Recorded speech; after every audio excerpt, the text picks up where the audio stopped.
शिव महापुराण चतुर्थ खंड का 25वां अध्याय। ब्रह्मा जी बोले, हे नारद, शिव जी तुम्हारे यह वचन सुनकर युद्ध के लिए अपने उत्तम उत्तम शस्त्र लेकर तैयार हुए। उन्होंने अत्यंत क्रोधित होकर विष्णु तथा अन्य प्रसिद्ध गणों को साथ लेकर अपना डमरू बजा दिया। डमरू की ध्वनि सुनकर वे समस्त देवता, जो कई बार युद्ध भूमि से पराजित होकर भाग आए थे, पुनः वीरता से गर्जन करने लगे। विष्णु जी ने स्वयं भी गणेश जी से युद्ध किया। जो शस्त्र विष्णु जी ने गणपति के ऊपर प्रलय की अग्नि के समान चलाया, उसे गणेश जी ने अपने दंड से 2 खंड कर डाला। तब विष्णु जी ने देर तक युद्ध करने के पश्चात शिव जी से कहा, हे प्रभु, अब मैं इस गण का वध किए डालता हूँ। शिव जी बोले, बहुत अच्छा। तो गणपति जी ने उस समय इतनी वीरता दिखाई कि सब देवता युद्ध भूमि से पीठ दिखाकर भाग गए। यह देखकर विष्णु जी ने अपने मुख से गणेश की प्रशंसा करते हुए कहा कि तुम्हें अनेक धन्यवाद है, क्योंकि आज तक कोई भी इतनी वीरता से हमारे साथ नहीं लड़ा। विष्णु जी यह कह ही रहे थे कि गणपति जी ने अपने परीक उठाकर मारा, परंतु विष्णु जी ने अपने परीक से उसे काट दिया। फिर गणपति जी ने एक शस्त्र विष्णु जी के वक्ष में मारा, जिसको विष्णु जी सहन न कर सके। धरती पर अचेत होकर गिर पड़े। उस समय चारों ओर हाहाकार मच गया, परंतु थोड़ी देर पश्चात विष्णु जी शिव जी की कृपा से पुनः उठ खड़े हुए। इसी प्रकार बहुत देर तक दोनों में युद्ध होता रहा, परंतु दोनों में से कोई किसी को परास्त न कर सका। निदान विष्णु जी ने गणपति पर एक साथ असंख्य बाणों की वर्षा की तथा अपनी विजय के विचार से अपना शंख बजाया। इनके शंख की ध्वनि सुनकर सब देवता लौटकर फिर युद्ध करने लगे। फिर एक साथ सब देवताओं ने गणपति पर आक्रमण कर दिया, परंतु गणपति ने गिरिजा का स्मरण करके अपनी मुष्टिका द्वारा सब देवताओं के शस्त्र व्यर्थ कर डाले तथा इतने वेग में अपने शस्त्र चलाए जो किसी को दिखाई ना देते थे। उस समय समस्त देवता आश्चर्यचकित हुए। पृथ्वी कांपने लगी तथा पर्वत हिलने लगे। ऐसा प्रतीत होता था कि अब प्रलय होने ही वाला है। तब विष्णु जी सबको दुखी देख तथा प्रलय के चिन्ह देखकर तुरंत गणपति पर कूद पड़े तथा वेग से दौड़कर गणपति का सिर चक्र से काट डाला।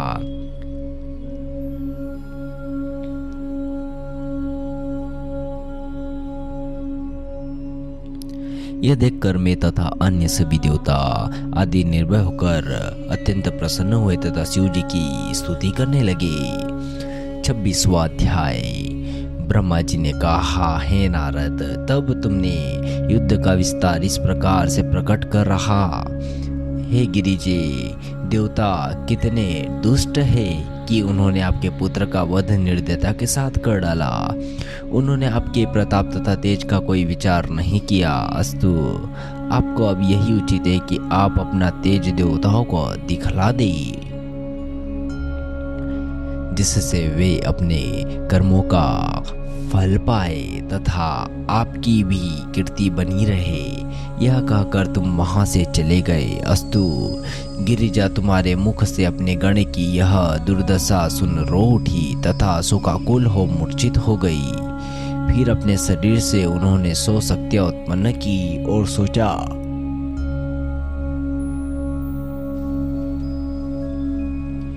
कि उन शक्तियों के द्वारा समस्त सेना को नष्ट कर डाले। उन शक्तियों का स्वरूप बहुत ही उग्र था। शरीर महाविकराल तथा अंग अंग बहुत ही भयानक थे। उन्होंने हाथ जोड़कर गिरिजा से निवेदन किया कि आप हमें जो आज्ञा दें हम उसे पूरा करेंगी। तब गिरिजा ने क्रोधावेश में उनसे कहा कि जितने देवता सेना में हैं, तुम उन सबको खा जाओ, एक भी शेष ना बचने पाए, क्योंकि उन्होंने हमारे पुत्र को मारा है। अस्तु, गिरिजा के आदेश अनुसार वे सब शक्तियां युद्ध स्थल में पहुंचकर देवताओं का भक्षण करने लगी। उस समय विष्णु जी में तथा समस्त देवता दुखी होकर कहने लगे कि वास्तव में प्रलय काल आ गया है, अथवा शिव जी ने अपनी शक्ति प्रकट की। यह कहकर हम सब ने शिव जी की ओर दृष्टिपात किया। हे नारद, उस समय तुमने शिव जी की आज्ञा से सब लोगों को यह कहा कि तब तक गिरिजा को प्रसन्न न किया जाएगा तब तक कि वह प्रलय रूपी कष्ट किसी प्रकार भी दूर न होगा। यह सुनकर हम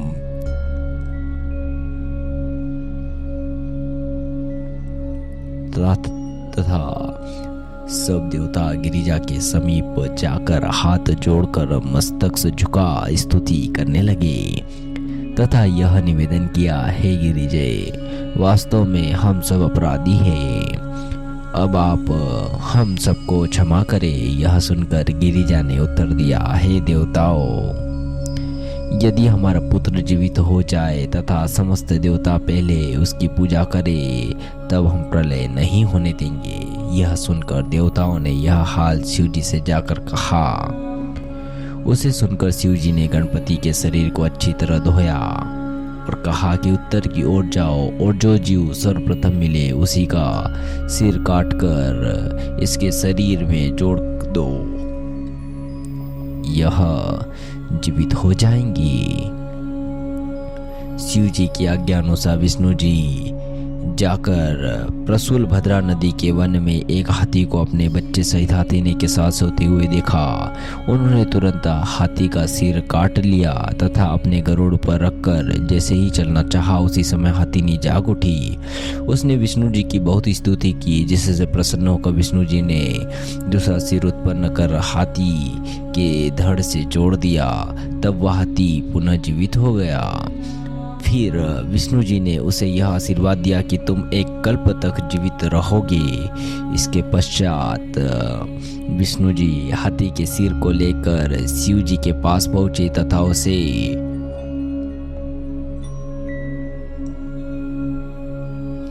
गणपति जी के धड़ से जोड़ दिया। उस समय शिव जी ने प्रसन्न होकर उन्हें जीवदान दिया।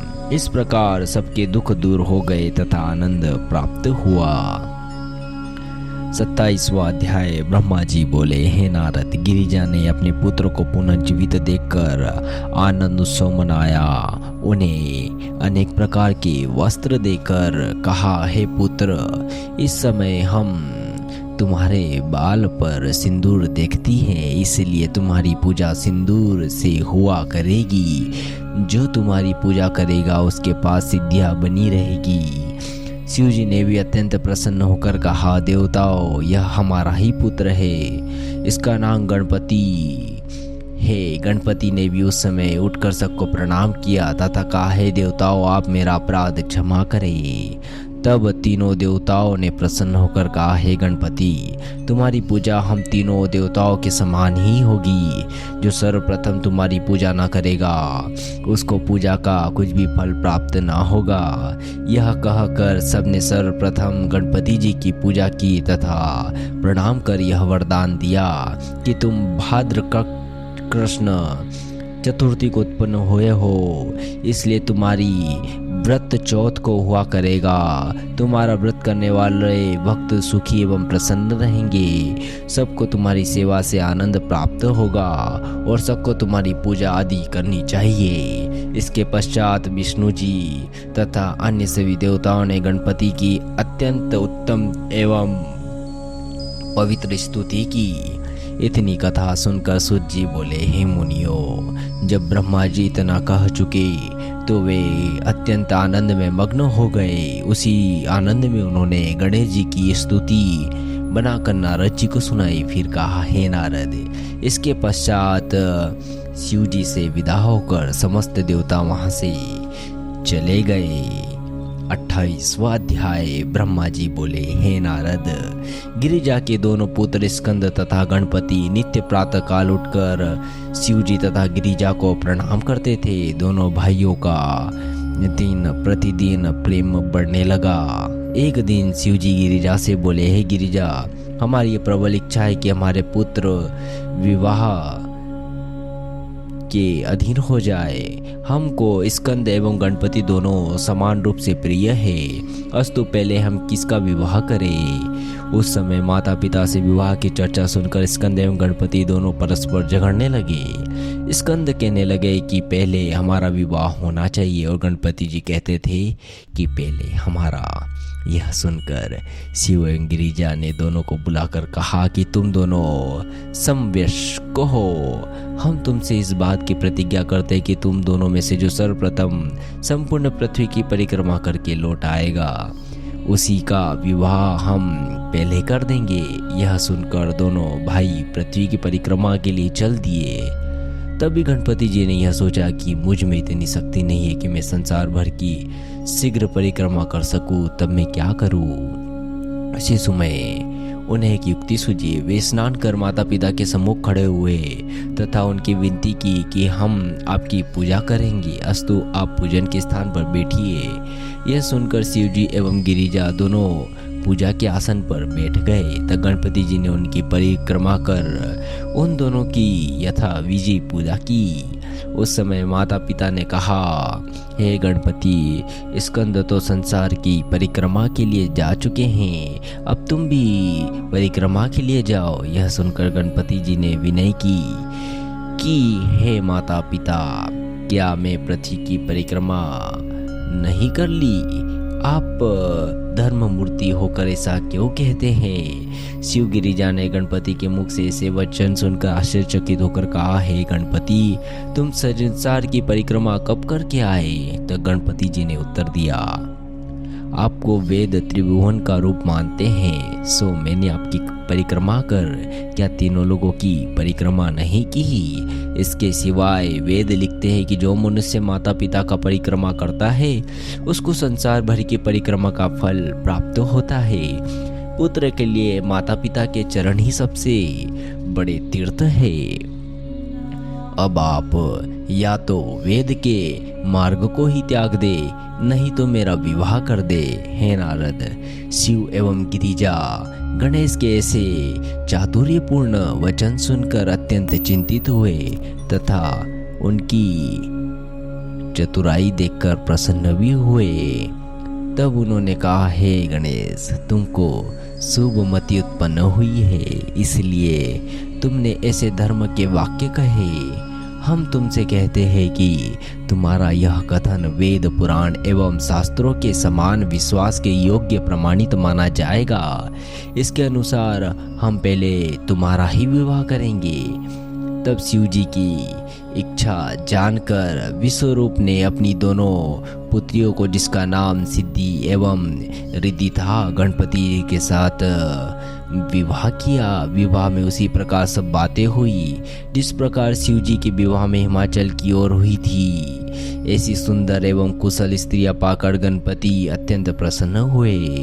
कुछ समय के पश्चात गणपति जी के 2 पुत्र उत्पन्न हुए। सिद्धि से क्षेम तथा रिद्धि से लाभ उत्पन्न हुए। सिद्धि से क्षेम तथा रिद्धि से लाभ उत्पन्न हुए। समस्त संसार में उनके समान कोई पंडित तथा कलाकार न हुआ। इतने में ही स्कंद भी संपूर्ण संसार की परिक्रमा पूरी कर लौट आए। हे नारद, उस समय तुमने पहले स्कंद को बहुत भड़काया तथा यह कहा, है स्कंद, देखो, तुमको माता पिता ने बहका कर तुम्हारे पीछे गणपति जी का विवाह कर दिया। गणपति जी ने 2 स्त्रियों से 2 पुत्र भी उत्पन्न किए हैं। मेरी समझ में तो उन्होंने यह उचित नहीं किया। तो माता पिता स्वयं ही अपनी संतान को बेचे या बेच दे या उसका राज्य, धन, द्रव्य आदि लूट ले, तब मनुष्य किसके पास जाकर अपना दुख कहे? इसमें पुत्र को यही उत्तम है कि वह फिर ऐसे माता पिता का मुख ना देखे। हे नारद, इस प्रकार की बातें करने से तुम्हारा तेज घट गया। तब स्कंद अपने माता पिता के पास गए। वहाँ माता पिता की स्तुति करने के पश्चात वे अत्यंत दुखी होकर कौंच पर्वत पर चले गए। यद्यपि उन्होंने वहाँ जाने से माता पिता ने बहुत रोका, परंतु स्कंद जी नहीं लौटे। हे नारद, शिव जी के चरित्र ऐसे आश्चर्यजनक है कि उनको कोई नहीं जान पाता। हे नारद, स्कंद जी क्रौंच पर्वत में जब से स्थित हुए तब से वहां की दशा ही बदल गई। वह पर्वत यश में वृद्धि करने लगा, पापों को घटाने वाला तथा अत्यंत आनंददायक हो गया। स्कंद जी तब से उसी पर्वत पर वास करते हैं।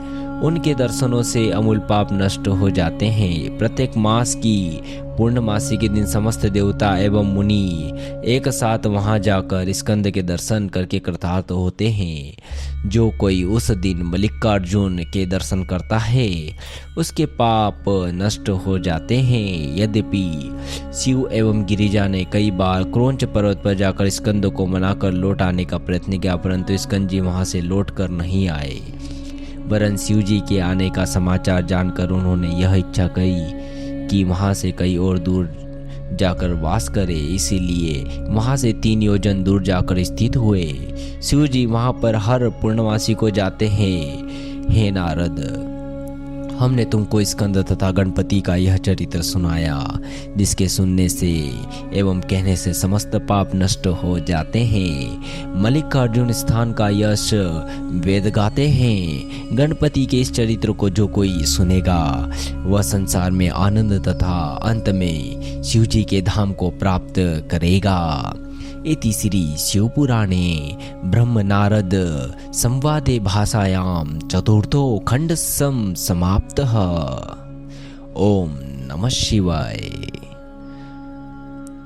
शिव महापुराण का 5वां खंड कल से शुरू होगा। ओम नमः शिवाय।